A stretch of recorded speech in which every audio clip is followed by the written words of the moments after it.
mountains, contrary to popular belief, are not perfect. I totally messed up and forgot to do the acknowledgement of the land, and I think it would be an appropriate moment to do it. It's never too late.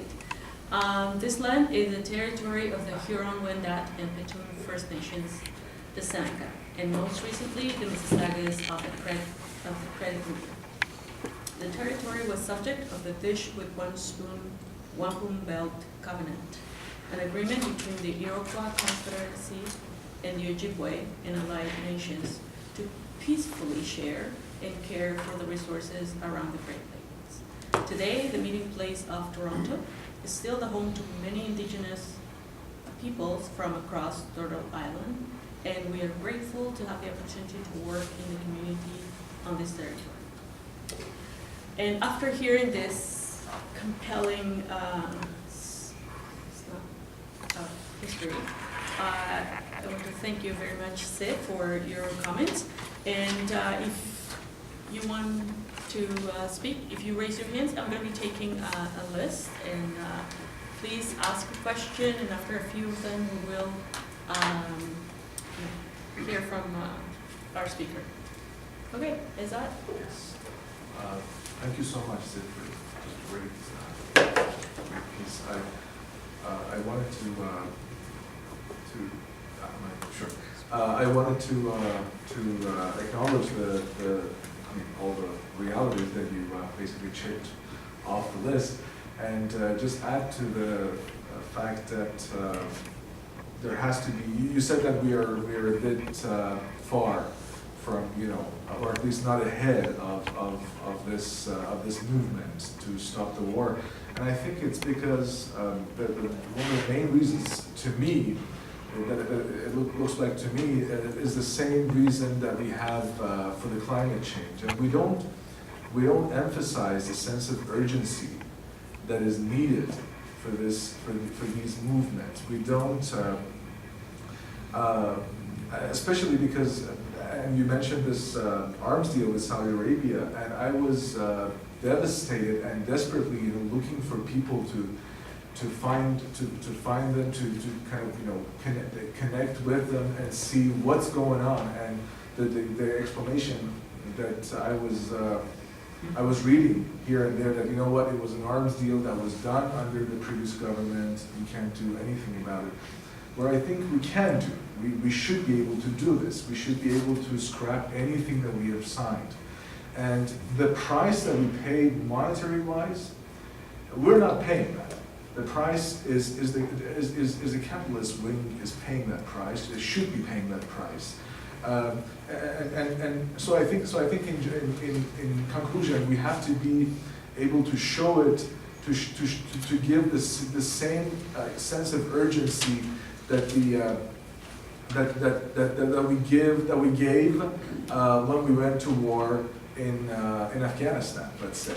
We have to give it the same sense of urgency that we gave when, or at least when Bernie Sanders was talking about it. He said, when we were in war, in the Second World War, we turned the industry around overnight, literally overnight.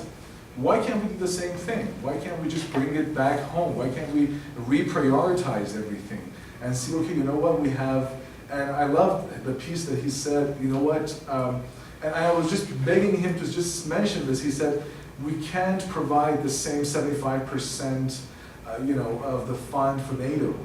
And just continue this statement that you said, you know what, we have higher priorities at home that we have to take care of.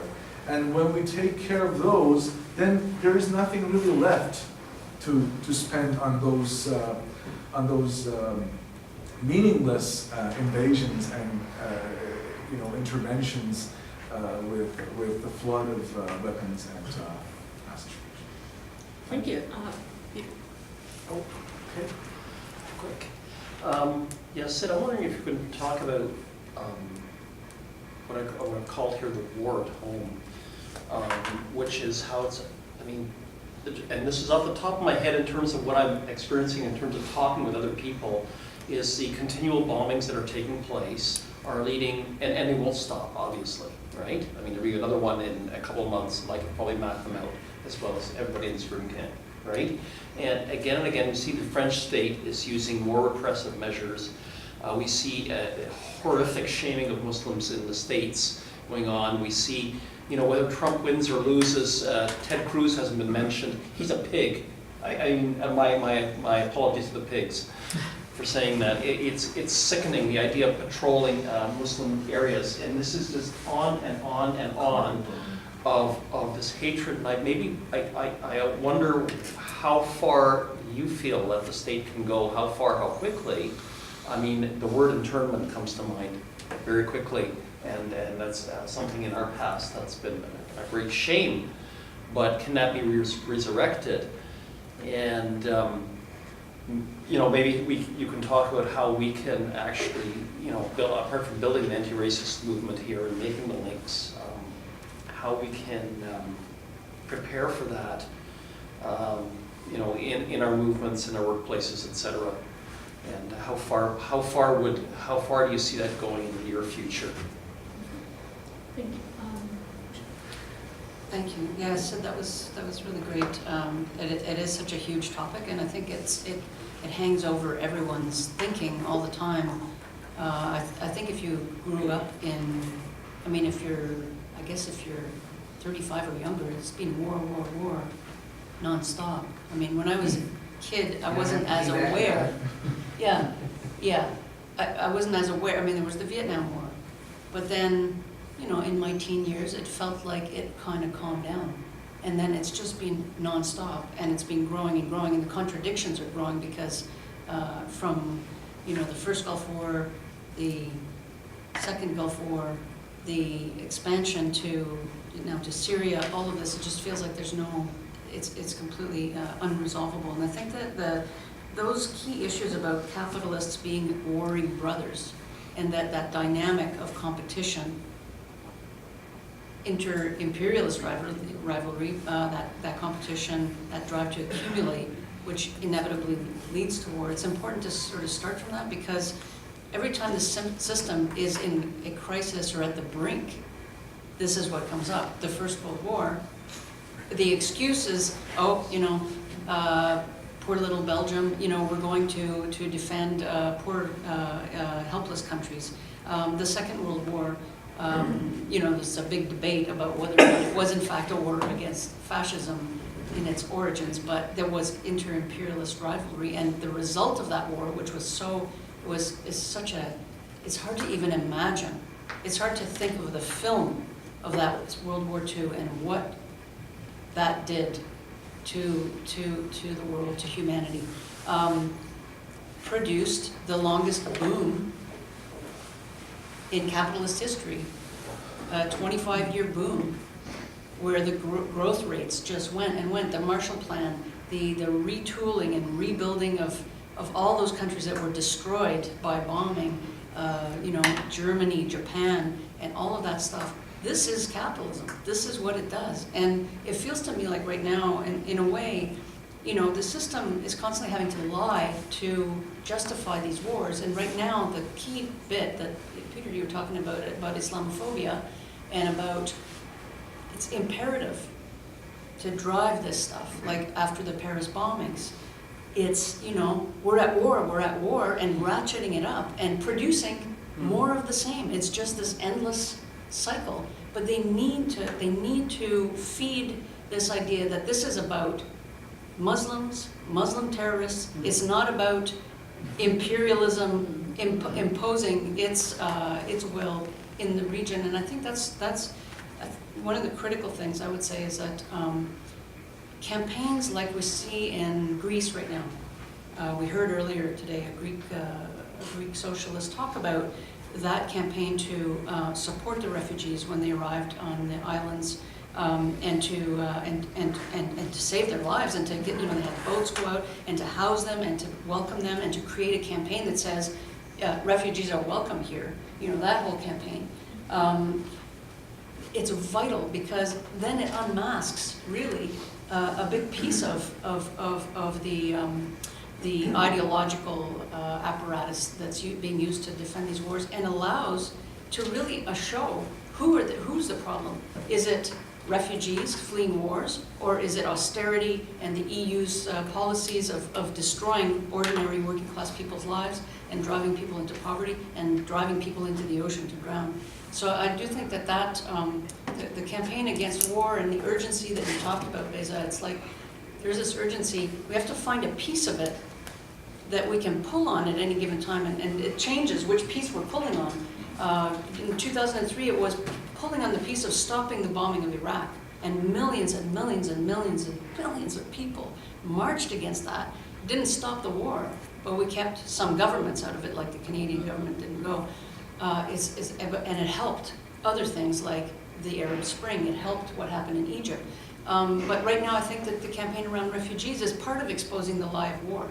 The lie that this is somehow, these wars are happening to, to protect us from terrorism or anything like that. Thank you. Philippe? Yeah, I mean, I think just recently in Toronto, the War Resisters Support Campaign, which is a campaign that's been supporting U.S. soldiers who came to Canada because they refused to participate in what they consider to be immoral and illegal wars. They had a showing of a film called We Are Many, which is a documentary primarily about February the 15th, 2003, which was the biggest demonstration in world history against war, where you had, I think, something like over 30 million people in 80 countries. And, as we know, it was not able to stop the bombing of Iraq. But I think the point that the filmmaker is making in that film is that it's like a ripple effect. That movement has been like a ripple effect. So it's not just one event, but it's actually a process. And I think all the negative things that you talked about, Peter, are definitely there. But there are huge contradictions for capitalist countries themselves. I mean, if you look at Bernie Sanders' campaign, whatever you want to say about his politics and what he means by socialism, he's been pointing out realities.